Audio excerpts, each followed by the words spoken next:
Cowboys Nation, this changes everything.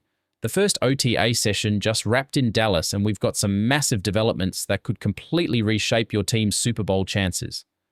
George Pickens drama heating up, a shocking left tackle battle that nobody saw coming, and a rookie who's already blowing minds in the locker room. You need to hear this right now. Make sure you hit that subscribe button and smash the notification bell, because we're bringing you daily Cowboys updates you absolutely cannot miss. Let's dive in. All right, so the Cowboys just finished their first open OTA period, and there's a lot to unpack here. For those who don't know, OTAs are organized team activities, basically voluntary workouts where players get together in the off-season to start building chemistry and getting the playbook installed before training camp kicks off. And even though these are technically voluntary, who shows up and who doesn't tells us a whole lot about what's going on behind the scenes in Dallas. Head coach Brian Schottenheimer held a press conference right before the session. And let me tell you, he dropped some bombs that have Cowboys fans absolutely fired up on social media right now. Let's start with the elephant in the room, George Pickens. The franchise-tagged wide receiver is not at OTAs for the Cowboys, and honestly, this shouldn't shock anyone who's been paying attention. When you slap the franchise tag on a player, especially a wide receiver who knows he could be getting a massive long-term deal worth potentially over $100 million, tensions run high. Pickens wants to get paid, and he's making a statement by skipping these voluntary sessions. Now, before you panic, Schottenheimer came out and said he hasn't personally spoken to Pickens about attending the mandatory minicamp that's coming up in just a couple weeks. But here's the key part. Schotty expects Pickens to be there when it actually matters. Even better, Jane Slater, who's now doing work for both ESPN and NFL Network after ESPN bought NFL Network, she's reporting that according to a source close to Pickens, the wide receiver absolutely will be present for mandatory minicamp. This is huge because mandatory means mandatory. If you skip that, you're getting fined real money. Not just some pocket change, but serious cash that actually impacts your bank account. Look, would everyone prefer George Pickens be out there right now catching passes from Dak Prescott and getting those early reps with the first team offense? Absolutely. That's the ideal scenario, but let's be real here.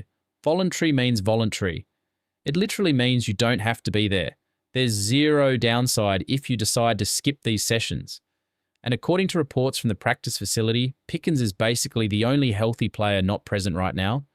We'll get to the injury situations in a second, but the fact that Pickens is the lone healthy absence tells you this is calculated. This is about his contract situation, not about his commitment to the team. As long as he shows up for minicamp and doesn't pull one of those annoying hold in situations where he's technically present but just standing on the sideline not actually practicing, I think Cowboys Nation can breathe easy. The drama around Pickens for this season is probably close to being over. Sure, next year could get dicey if Dallas doesn't lock him up long term, but that's a future problem, and we're focused on winning now. So on a scale of 1 to 10, what's your concern level about George Pickens right now? Drop your answer in the comments because I'm genuinely curious what the fan base is thinking. Now let's talk about who else wasn't out there and why. Darren Bland. Your interception machine from last season, he's dealing with a foot issue so he wasn't practicing. Ezekiel Elliott, who the Cowboys brought back after his brief stint away, he's got a hip thing going on. Schottenheimer mentioned both of these guys beforehand, so it's not like they were surprise absences. The good news is that both Bland and Elliott are expected to be completely good to go by the time training camp rolls around. They're on the mend, doing rehab work on the side, and this is exactly what you want to see in May. You don't want to rush guys back from injuries during voluntary workouts and risk making something worse. Let them heal properly so they're 100% when the real work begins. Bland especially, this dude had one of the most incredible seasons by a cornerback in NFL history last year with his record-tying interception return touchdowns. Protecting that foot is absolutely critical for Dallas's secondary. Jalen Thompson wasn't practicing either, he was just on the sidelines, but nobody seems too worried about that. Schottenheimer didn't bring him up as a concern, and there's been no reporting about any significant injury, so we're thinking it's probably something minor. We'll get more information next Thursday when media is allowed back at the facility. And here's a funny one. DeMarvion Overshown wasn't present at all because he's getting married this weekend. Hey, that's actually a pretty legitimate excuse if you ask me. The man's got a wedding to prepare for. Got to handle those final details before the big day. although the timing is a little rough for a football player in late May. But congratulations to Overshone and his soon-to-be wife. Family comes first sometimes, and I think everyone can respect that. Here's some really encouraging news on the injury front. Schottenheimer confirmed that both Ezekiel Elliott and Darren Bland should be ready for training camp.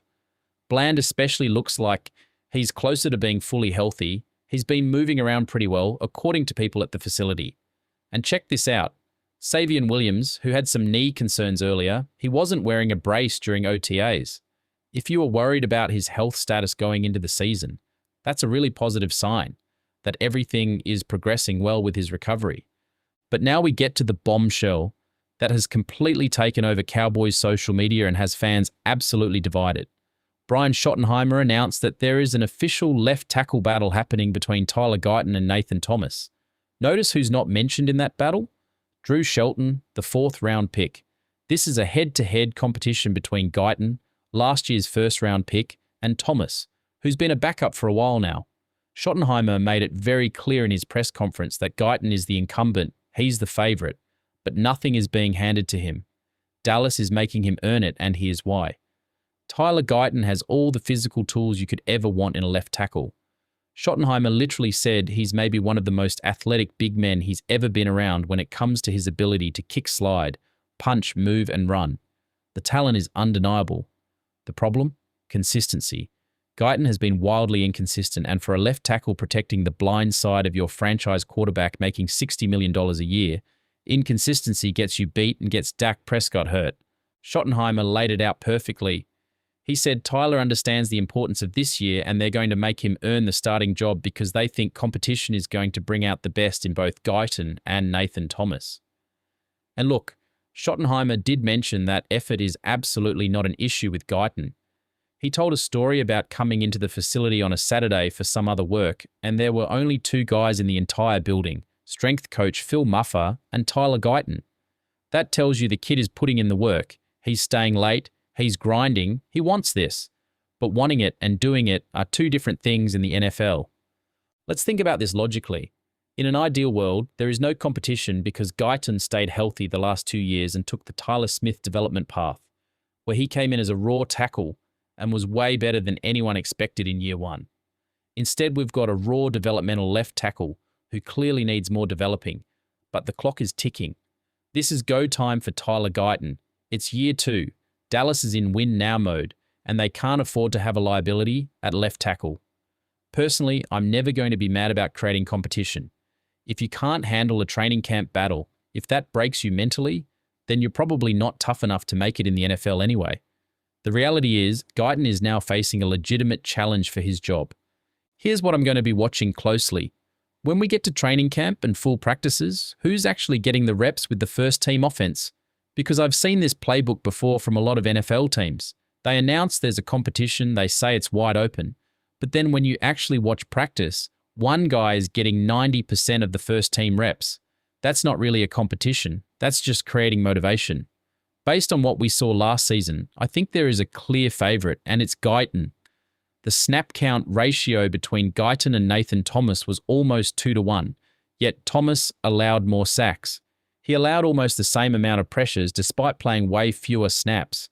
His run blocking grade was significantly worse according to Pro Football Focus. When Nathan Thomas got his chance last year, he really disappointed. That's a big reason why Dallas eventually moved Tyler Smith over to left tackle in emergency situations, because they didn't trust Thomas to hold down the position. If Tyler Guyton cannot win a left tackle battle against Nathan Thomas, I'm going to be genuinely worried about the left tackle position for this entire season. Having Nathan Thomas as your 7th or 8th offensive lineman, your swing backup who can play multiple spots,